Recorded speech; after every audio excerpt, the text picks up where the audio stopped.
Hello friends, the Indian express daily news analyse में आप लोगों का स्वागत है। तो आज हम the Indian express the editor page से एक बहुत ही इंपॉर्टेंट आर्टिकल एनालाइज करेंगे। इसका शीर्षक है पैंडेमिक एंड फेडरलिज्म। ये जो इस आर्टिकल में ये लिखा गया है कि जो कोविड-19 की जो रेस्पॉन्सेस थी उससे ये साबित होता है कि जो स्टेट और सेंटर की कोऑपरेशन से जो स्टेट लिस्ट और यूनियन लिस्ट में जो सब्जेक्ट्स है उसमें किस तरह कोऑपरेटिव फेडरलिज्म की एग्जाम्पल हो सकता है और जिससे स्टेट और सेंटर मिलजुल के आपस में जो अपना जो रोल्स है उसको इंटरचेंज कर सकते हैं और फॉर बेटर गवर्नेंस की अच्छाई के लिए आपका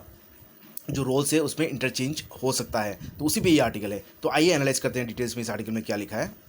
देखिए, सबसे पहले पैराग्राफ राइटर ये कहते हैं कि जो इंडिया की जो कोविड-19 की महामारी की जो रिस्पांस थी भारत सरकार की, उससे जो करीब आपका 5 मिलियन आपका करीब 50 लाख लोग आक्रांत हुए हैं और करीब 80,000 से ज़्यादा लोग इसमें मारे गए हैं। और ये एक यहाँ पे एक चीज़ साबित होकर आता है कि जो पावर प्रॉब्लम्स और जो पोटेंशियल है भारत की फेडरलिज्म की भारत की पॉलिटी में, वो एक उभर के आया है यहाँ पे। और यहाँ पे एक चीज़ आपका गौर करने की बात है कि जो हालांकि जो लॉकडाउन थी जो इसकी डिसीजन यूनिलैटरल थी, भारत केंद्र सरकार ने आपका यूनिलैटरली पूरा देश में ये थोप दिया था, राइटर का ये कहना है। लेकिन बाद में सेंटर आपका ये माना कि ये जो कोविड-19 जो रेस्पॉन्स है वो स्टेट के साझेदारी में ही हो सकता है इसको इससे उभरना, और इसीलिए सेंटर ने इवेंचुअली आपका स्टेट के साथ साझेदारी में इसकी मतलब मुकाबला किया था। और जो यहाँ पे पिछले कुछ महीनों में भारत ने एक अभिन्न एक एक्सपीरियंस किया है। एक इंटरेस्टिंग एक डेवलपमेंट हुई है जो कि आपका कोऑर्डिनेटेड एफर्ट देखा गया है सेंटर और स्टेट के बीच में ये महामारी को इसको प्रतिरोध करने में या इस चैलेंज के मुकाबला करने में। तो इससे जो एक इंटरेस्टिंग एक जो सेंटर स्टेट रिलेशंस है उसकी जो पोटेंशियलिटी या उसकी जो फ्यूचर में जो उसकी पॉसिबिलिटी है कि जो इम्प्रूवमेंट हो सकती है सेंटर स्टेट रिलेशंस में, और जिससे कि कोई भी नेशनल लेवल की जो देश की जो एक्सीजेंसी है या जो कोई भी प्रॉब्लम है उससे एक बेटर रिस्पॉन्स हम एक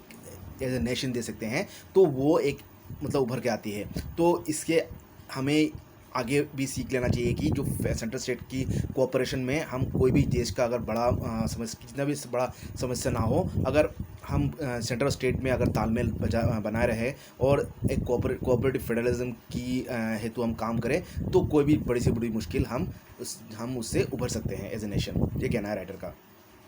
और यहाँ पे राइटर जो हमारे जो 7th शेड्यूल में जो पावर डिस्ट्रीब्यूशन किया गया है सेंटर और स्टेट में, यूनियन लिस्ट, स्टेट लिस्ट और कॉन्करेंट लिस्ट में, उसकी एक पुनर्विचार एक रिव्यू लाने की बात करते हैं। क्योंकि ये आपका जो एक रिव्यू लाना ज़रूरी हो जाता है, क्योंकि देखिए जो सेंटर और स्टेट के बीच में जो भी पावर्स डिस्ट्रीब्यूट किया है वो राइटर कहते हैं कास्ट इन स्टोन, पत्थर की लकीर नहीं है कि इसको कोई चेंज नहीं कर सकता। जैसे कि कोई भी अगर स्टेट लिस्ट में कोई सब्जेक्ट है उसमें अगर सेंटर ऐसा कि नहीं है कि सेंटर काम नहीं कर सकता, और कोई भी अगर स्टेट लिस्ट की यूनियन लिस्ट की जो सब्जेक्ट है उसमें स्टेट गवर्नमेंट हस्तक्षेप नहीं कर सकता। ऐसा कोई पत्थर की लकीर लिखा गया नहीं है कि एक दूसरे की हस्तक्षेप नहीं हो सकता या एक दूसरे की तालमेल नहीं हो सकता। तो ये पैंडेमिक की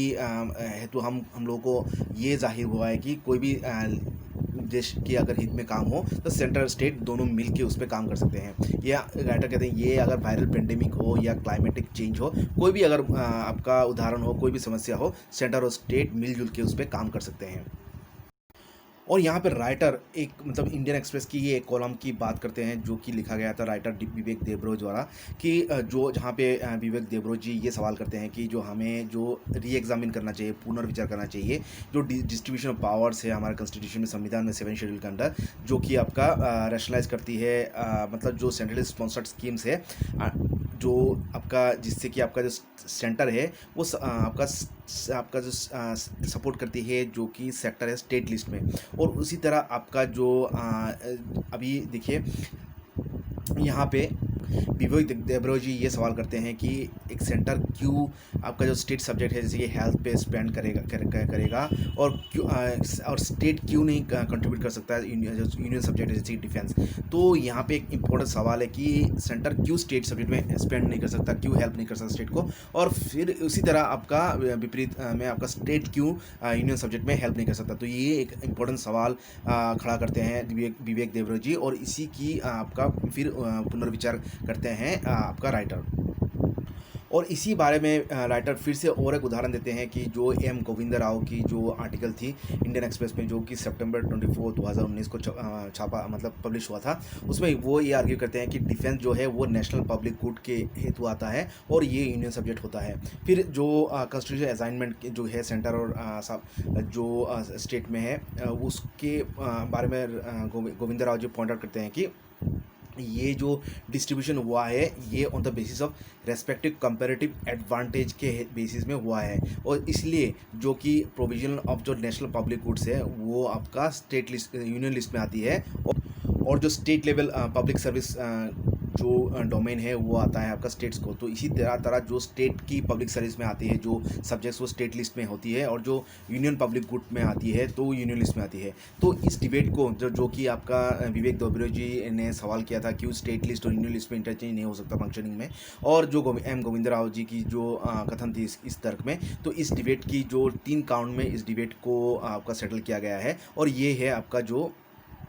इसमें जो पहला जो आपका तर्क है ये है आपका जो फेडरल ऑर्गेनाइजेशन पावर्स है जो इंडियन स्टेट लिस्ट, उसको आपका रिविजिट उसको पुनर्विचार कर सकते हैं, उसको रिफ्रेम भी किया जा सकता है। और दूसरा जो तर्क है जो सेंट्रल स्पॉन्सर्ड स्कीम्स है उसको सेंटर को कंटिन्यू करना चाहिए, और आपका उसको लेकिन रिस्ट्रक्चर करना क्या पुनर्विचार करने का उसका ज़रूरी है। और इसके साथ साथ जो भी आपका स्कीम्स है जो कि आपका और जो इम्बेलेंसेस है जो कि हॉरिजॉन्टल और वर्टिकल इम्बेलेंसेस है जो स्टेट्स में, जो विभिन्न भारत के स्टेट्स में जो आपका डिफरेंसेस है उसको कम करने के लिए सेंटर आपका ऑब्लिगेटेड है, वो कर्तव्यबद्ध है, उसको ये ज़रूरी है कि वो इन जो इम्बैलेंसेस है उसको वो हटाए और स्टेट्स की डेवलपमेंट एफर्ट में वो योगदान करे। और जो भी सब्जेक्ट्स आपका स्टेट्स के अंडर है उसमें आपका सेंटर को मदद करना चाहिए, क्योंकि ये जो वर्टिकल और हॉरिजॉन्टल जो इम्बैलेंसेस है आपका स्टेट्स में विभिन्न स्टेट्स में उसको हटाएगा। और आपका तीसरा जो तर्क है आपका यहाँ पे राइटर कहते हैं कि एक अप्रोप्रिएट फोरम होना चाहिए जिससे कि जो कॉम्प्लेक्स और जो विवादपूर्ण जो विषय है जो कि federal organization distribution of power है बिटवीन आपका यूनियन और स्टेट में, उसको पुनर्विचार करना चाहिए। और जो सेंट्रल स्पॉन्सर्ड स्कीम्स है उसको रिस्ट्रक्चर करना चाहिए जिससे कि सभी स्टेट्स को या राज्यों को आपका इक्वल डिस्ट्रीब्यूशन हो आपका जो सेंट्रल स्कीम्स का या सेंट्रल फंड का, जिससे कि सभी स्टेट्स को इक्वली डेवलप होने का मौका मिले। अभी दोस्तों यहाँ पे एक सवाल हो सकता है कि ये जो सेंट्रल स्टेट की कोऑर्डिनेशन बेटर होने के लिए क्या किया जा सकता है अभी लॉन्ग टर्म बेसिस में। अभी यहाँ पे एक टिपिकल एक सोल्यूशन है जो रेस्पॉन्स आई थी ये कि आपका जो आपका स्टेट सब्जेक्ट्स है उसकी बेटर आपका सेंटर की देखरेख के लिए उसको स्टेट लिस्ट से आपका कंकरेंट लिस्ट में मूव कर देना चाहिए। तो इससे क्या होगा, स्टेट जो सेंटर की एक एक्टिव रोल रहेगी स्टेट लिस्ट की सब्जेक्ट्स में। आपका ये जो हाई लेवल ग्रुप की जो कंस्टिट्यूट हुआ था 15th फाइनेंस कमीशन की, जिसने यही रिकमेंडेशन किया था, और इसी रिकमेंडेशन के हेतु आपका जो हेल्थ है वो स्टेट लिस्ट से जाके आपका कंकरेंट लिस्ट में लाया गया था, जिससे कि हेल्थ की एक बेटर आपका यूनियन की हस्तक्षेप हो, ये यूनियन बेटर आपका हेल्थ सेक्टर में काम कर सके। और सिमिलर एक इसी तरह का रिकमेंडेशन दिया था आपका इससे पहले आपका अशोक चावला कमेटी ने भी दिया था, जिससे कि ये रिकमेंड किया गया था कि जो पानी है जल है उसको भी आपका स्टेट लिस्ट से कंकरेंट लिस्ट में डाल दिया जाए, जिससे कि उसकी देखरेख ज़्यादा बेहतर हो। लेकिन यहाँ पे राइटर एक इम्पोर्टेंट सवाल करते हैं कि इस तरह का जो शिफ्टिंग होता है जो आपका स्टेट लिस्ट से यूनियन लिस्ट में या कंकरेंट लिस्ट में जो सब्जेक्ट्स शिफ्ट करने का, ये कितना तक फिजिबल है। आपका इस तरह का जो आपका सब रीजनलिज्म या सब नेशनलिज्म या जो आपका टेरिटोरियलिज्म जो कहते हैं कि आपका जो रीजनलिज्म या डीप टेरिटोरियलाइजेशन या कॉम्पिटिटिव फेडरलिज्म में इस तरह का कितना फिजिबल है। और जो ये जो हम जो सोच रहे हैं जो कि जो एक्सपायर्ड जो कोऑपरेटिव फेडरलिज्म की, इसमें स्टेट्स कितना एग्री करेंगे कि वो अपना पावर जो है वो उस सेंटर को दे दे, जो अपना जो डोमेन से अपना जो पावर से अपना स्टेट लिस्ट में वो सेंटर को कितना हस्तक्षेप करने का मौका देंगे। और राइटर ये कहते हैं कि ये वास्तविक रूप में उतना संभव नहीं है, क्योंकि कोई भी स्टेट्स नहीं चाहेगा कि सेंटर की मतलब बेलगाम हस्तक्षेप हो उसकी डोमेन में। लेकिन यहाँ पे एक इम्पोर्टेंट मुद्दा ये भी है, जो सबसे ज़्यादा जो थ्रेट्स जो चैलेंजेस आती है वो है जो भी आपका डोमेन है जो कि आप कहते हैं कि इमर्जिंग रिस्क जो सस्टेनेबल डेवलपमेंट की जो रिस्क है वो स्टेट लिस्ट सब्जेक्ट्स में ही आती है। तो या वहाँ पे जहाँ पे स्टेट एक्शन की ज़रूरत होती है, जैसे कि आपका water, agriculture, biodiversity, pollution, climate change. तो इस तरह के जो सेक्टर्स है, इसमें आपका जो स्टेट लिस्ट में है या स्टेट एक्शन की ज़रूरत होती है, वो सबसे ज़्यादा सस्टेनेबिलिटी या उसकी जो लॉन्ग टर्म फिजिबिलिटी का क्वेश्चन आती है। तो यहाँ पे देखिए अभी जो यहाँ पे और एक जो आपका कॉमन पूल रिसोर्स है जो वाटर, ये भी और एक एग्जांपल है जहाँ पे आपका बहुत ज़्यादा समस्या आती है, जो कि स्टेट लिस्ट में यद्यपि है, लेकिन इसकी जो ज़रूरत है आपका स्टेट और सेंटर की, एक कॉमन पूल कहा गया है, लेकिन इसकी आपका स्टेट एक्शन के हस्तक्षेप की वजह से ये जो वाटर रिसोर्स की इक्वल डिस्ट्रीब्यूशन नहीं हो पा रही है। और ये सेंटर स्टेट की कोऑपरेशन से या कोऑर्डिनेशन से जो आपका सेंटर स्टेट रोल में आपका इफेक्टिवनेस लाया जा सकता है या उनकी तालमेल से बेटर गवर्नेंस हो सकती है, इसकी एक बहुत बड़ा एक उदाहरण है जो जीएसटी रिफॉर्म्स। ये जो रिसेंट समय में सबसे इम्पोर्टेंट एग्जांपल है, जो कि आपका सेंटर स्टेट की आपका रोल्स को ग्रेटर और कलेक्टिव गोल की ओर ले जाता है। और ये जो जीएसटी की जो रिफॉर्म्स लाई थी, ये एक टॉर्चरस, मतलब एक बहुत ही मुश्किल के बाद और एक कॉन्सेंसस जो कि आपका तालमेल या साझेदारी के बाद ही ये रिफॉर्म्स इम्प्लीमेंट या संभव हो सका है। और जो फॉर्मर फाइनेंस मिनिस्टर थे भूतपूर्व हमारे जो श्री अरुण जेटली जी, उन्होंने जो ये जीएसटी रिफॉर्म को आपका जिसको लीड किया था, जिसने स्पेयरहेड किया था, तो उन्होंने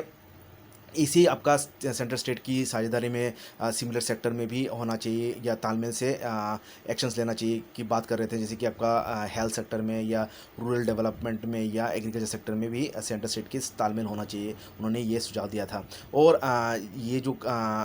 आपका जो कंट्री की जो देश की जो रेस्पॉन्स थी आपका कोविड-19 महामारी के समय, जो कि सेंटर और स्टेट की आपका साझेदारी में आपका इफेक्टिव रेस्पॉन्स हो पाया है। तो ये आपका ये उदाहरण होता है कि कॉन्सेंसस से या एक तालमेल से आपका देश की जो चैलेंजेस है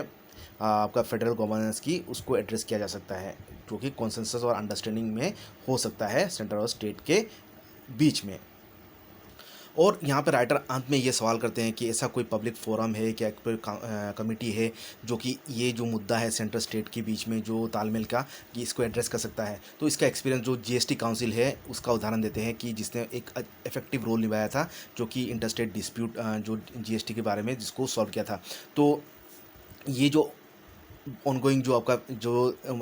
मुठभेड़ है आपका सेंट्रल और स्टेट में आपका जीएसटी रिफॉर्म्स को लेके, ये ये कहती है, ये उदाहरण देती है, जो कॉन्सेंसस बिल्डिंग है ये वन टाइम एक्सरसाइज नहीं है, बल्कि ये एक आपका सस्टेन्ड आपका लॉन्ग टर्म एक डायलॉग और डेलिब्रेशन की आपका स्टेट और सेंटर की बीच तालमेल की बात है। और यहाँ पे अभी देखिए अंत में राइटर ये कहते हैं कि ऐसा कोई इंस्टीट्यूशन है कि जो कि इस तरह का जो आपका सेंटर स्टेट के बीच में जो तालमेल बनाए रख सकता है या जो मुठभेड़ या जो फ्रिक्शन है उसको सॉल्व कर सकता है। तो यहाँ पे जो इंटरस्टेट काउंसिल है उसका उल्लेख करते हैं राइटर, और वो कहते हैं कि इसकी जो रोल है उसको और भी उन्नत करना चाहिए और उसको और भी उसको पावर देना चाहिए, उसको और भी और एम्पावर्ड करना चाहिए और उसकी रोल को और भी उन्नत करना चाहिए, जिससे कि आपका जो इंटरस्टेट काउंसिल है आपका जो सेंट्रल स्टेट की जो रोल है या उनकी जो भूमिका है आपका पावर डिस्ट्रीब्यूशन के हेतु, उसको और भी अच्छी तरह से सॉल्व कर सकता है या बेटर आपका कोऑपरेटिव फेडरलिज्म की ओर हमें ले जाने में सहायता कर सकती है। तो ये था आर्टिकल पेंडेमिक एंड फेडरलिज्म का एनालिसिस। आशा करता हूँ आज का एनालिसिस आप लोगों को अच्छा लगा है तो लाइक कमेंट कीजिएगा और चैनल को सब्सक्राइब कीजिएगा। आज के लिए इतना ही, थैंक यू।